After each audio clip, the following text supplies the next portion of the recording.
សភាឆ្នាំនេះ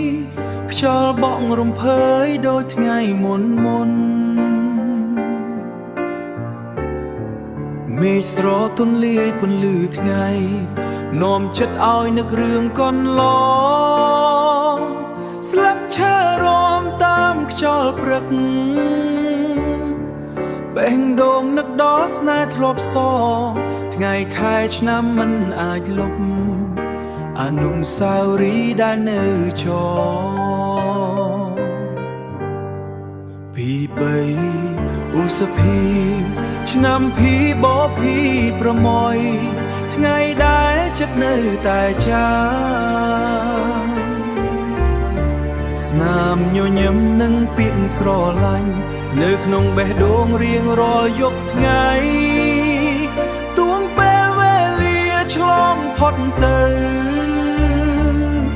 ចិត្តមិនភ្លេចស្នេហ៍ធ្លាប់ផ្ញើអនុស្សាវរីយ៍នៅតែភ្លឺដូចផ្កាយលើមេឃរាត្រី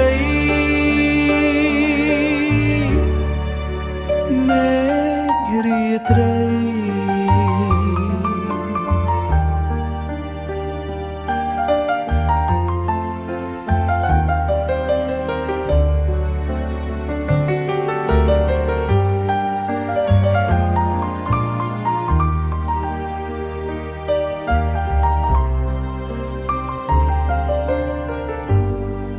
លើចាំងនៅតែស្ងប់ស្ងាត់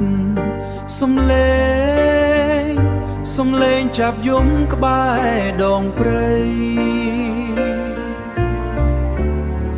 ជើងមេឃលិចពណ៌មាសស្រទន់បន្សល់ចិត្តឲ្យស្រណោះថ្លៃថ្ងៃនេះខ្ញុំនៅតែសរសេរបទចម្រៀងផ្ញើតាមខ្យល់ទៅសង្ឃឹមថ្ងៃណាមួយអូនលឺសំឡេងបេះដូងដែលហៅសំឡេងបេះដូងដែលហៅ